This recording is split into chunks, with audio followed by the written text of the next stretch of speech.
All right, Ed Orgeron every Tuesday here on Off the Bench. Coming up here in a couple of minutes on Off the Bench, waiting him to dial us up. Remember, every Tuesday we talk to Nick Underhill. He'll be here in an hour talking New Orleans Saints as the Saints last night, Monday night winners in overtime as they defeat the Los Angeles Chargers on Monday Night Football as they got the best of the Chargers last night. Nick Underhill going to talk New Orleans Saints football with us here coming up at 8:30 this morning. But every Tuesday at 7:30, we link up with the LSU head football coach as Coach Ed Orgeron and the Tigers. How about this? 11-0 following a loss under head coach Orgeron. The Tigers haven't lost back-to-back games since November of 2015. So this is usually when the program and the head coach do their best work. And Coach Orgeron's checking in with us on a Tuesday morning. Good morning, Coach. How are you? Good morning, guys. Great to be on the show. Yes, sir. Tell us a little bit about Tell the Truth Monday. Tell the truth, we got to put it on the coaches. We got to do a better job of coaching these guys, especially on the defensive side of the ball. Too many missed assignments. We got to simplify, get it right, put them in position to make plays.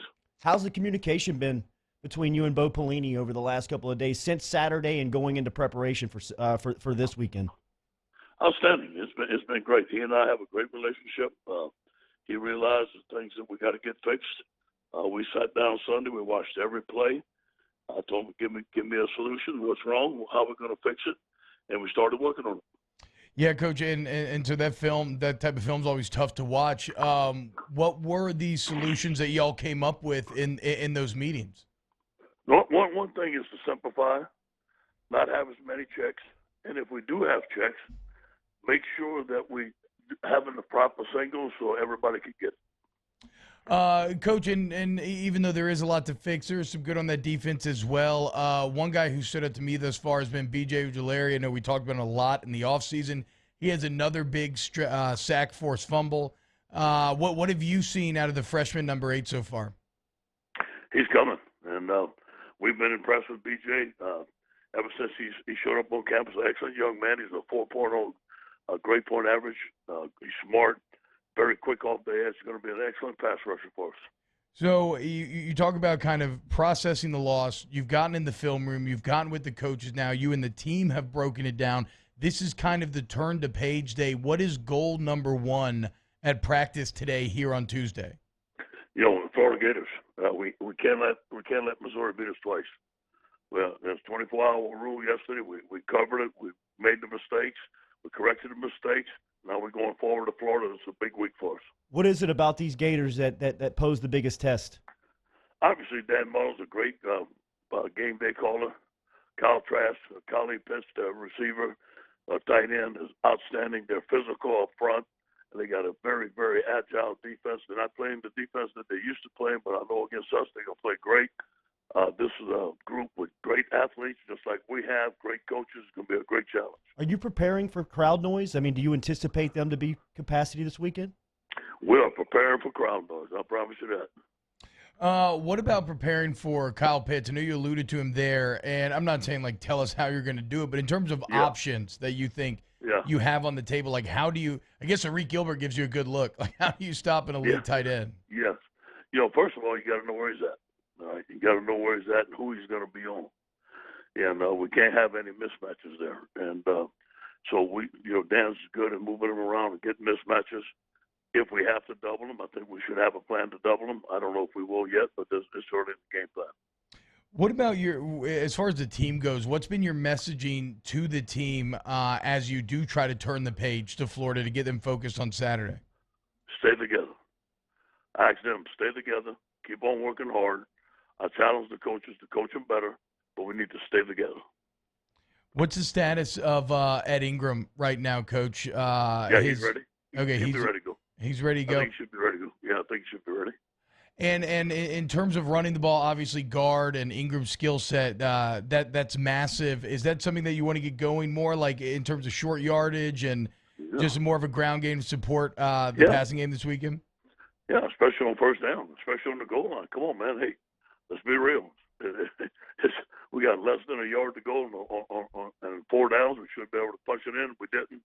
I take the responsibility from that. We worked on goal line yesterday. We work on it today. But we should be able to blow those guys off the ball and make a yard anytime. Coach, how much does the week of practice go into Saturday's playing time? Like, I'm asking for a guy like John Emery. How important is it for him to have a good week of preparation for him to see extended time on Saturday? Oh, for sure. I mean, Kevin grades them all week, see how they do every week. But John's been practicing well. The reason he wasn't in the beginning because Chris Kerr was out starting back. He was coming back, so we wanted to give him a shot. What about Terrace Marshall, Coach? Seems like all this cat does is catch touchdowns, even going back to last year. But now, as the man that everyone's focusing on, he continues to produce. What kind of growth are you not just on the field, but even off the field? Like, what are you seeing out of Marshall? Terrence is a great young man. Me and your daddy played with his uncle, Joe Pelini. And Joe D was just like that. Terrence is always smiling, great team player. Everybody loves him. Outstanding athlete, hard worker. But you know what? He's calling for the ball, man. He's coming to the sideline. Hey, Coach Joe, I got one-on-one. Give me the ball. I tell Steve, give him the ball, and look what happened. Yeah. Coach, your offense through the first 3 weeks it's setting records. What do you make of that group and the challenges that Grantham will present them this weekend? Well, I'm so proud of Myles. And obviously, this is going to start with protection, but they're going to come after us. And we can expect to see zero blitz like we saw the first game that gave us some problems. We got to block the edges. They're very, very quick off the edges. We got to be able to handle the pressure. But when they bring pressure, there's going to be guys that are open. We got to give Myles time to throw the ball. Is Derek 100% this weekend, Derek Stingley? Yeah, he should be fine. I think that he's going to practice today. He's not 100% yet, but throughout the week, I think he's going to get better. Yeah, Coach, one guy also who, he's made plays up to this point, but he just took over the game at stretches, was the freshman tight end, Ari Gilbert. Has he been carrying himself a bit different this week? Like, is he ready to make that a regular thing? Oh, no question. Yeah, he was in here Sunday asking for, hey, Coach, I need to learn how to block a little bit better. That's how he is. He's a great team player, outstanding man. Again, I said all camp. This guy is a great athlete. I think he's going to be a phenomenal player and have a phenomenal career at LSU. Coach, we heard you talk about names in the preseason before the year, guys like Josh White, Jordan Toll, some of those guys on defense. Do you look at some of those faces at this point where you may not get the production you want to start getting some new guys out there and running them out? Yeah, we're looking at Josh White. We're looking at playing him more. Bo likes him. He's learning the defense. You can expect him to get more reps this week. Coach, we talked so much about the offense and defense. What's been your takeaway from special teams through 3 games? The kicking game is phenomenal. Cade had that snafu. That was a low kick, and he wrapped the ball. But other than that, the punting's been great with the field position. Zach is kicking the ball. I don't like the kickoff coverage. We got to look at it. We got to look at the personnel. We got to look at the technique that we're doing. Now, Avery, on that one return, is supposed to hit it in the deep left corner, and they hit it in the middle of the field, gave them an alley to run the ball in. But we got to work on kickoff coverage, punt return. We still need to make some better plays. Overall, I think special teams been pretty good though. Coach, what do you think about Myles sticking his foot on the ground in the sideline and trying to run somebody over? I loved it. Now he's paying for it. He's practiced yesterday.